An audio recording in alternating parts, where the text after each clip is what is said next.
दक्ष news सदैव तुमच्या सोबत।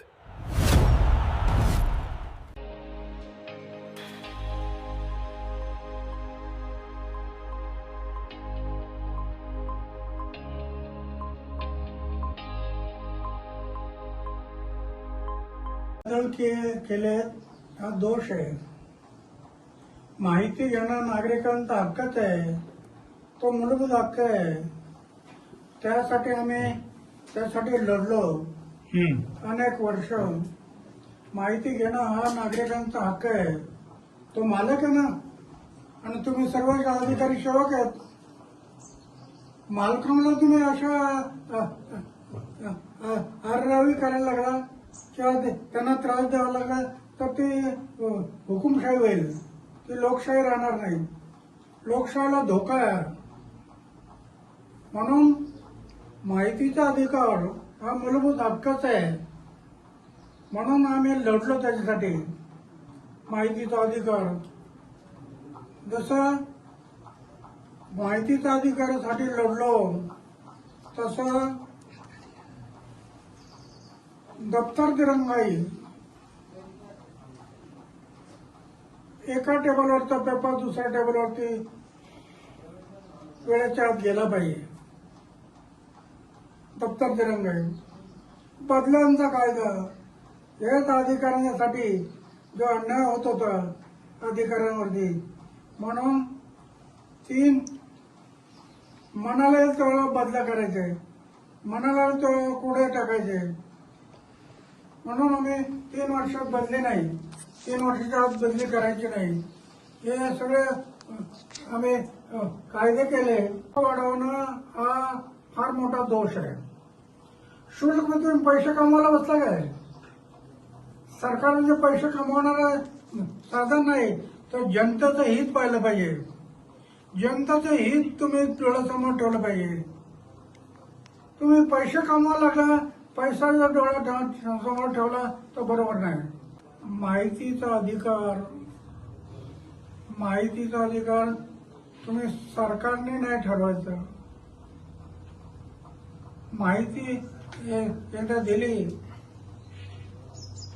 आता नॉर्मल तुमचं एक तिकीट होतं, ते बरोबर होतं। नाहीतर कोणी माहिती यायला काही गरज नसताना माहिती मागायला लागली तर बरोबर नाही। पण तिकीट हे बरोबर आहे। पण तुम्ही 10 रुपयाच्या माहितीचं 10 रुपयाच्या तिकिटाच्या ऐवजी 30 रुपये करायला लागला तर शासन पैसे कमवण्याच्या मागे लागलं असं म्हणायचं। तुम्ही काय बोलणार? ही जनतेची छळवणूक आहे।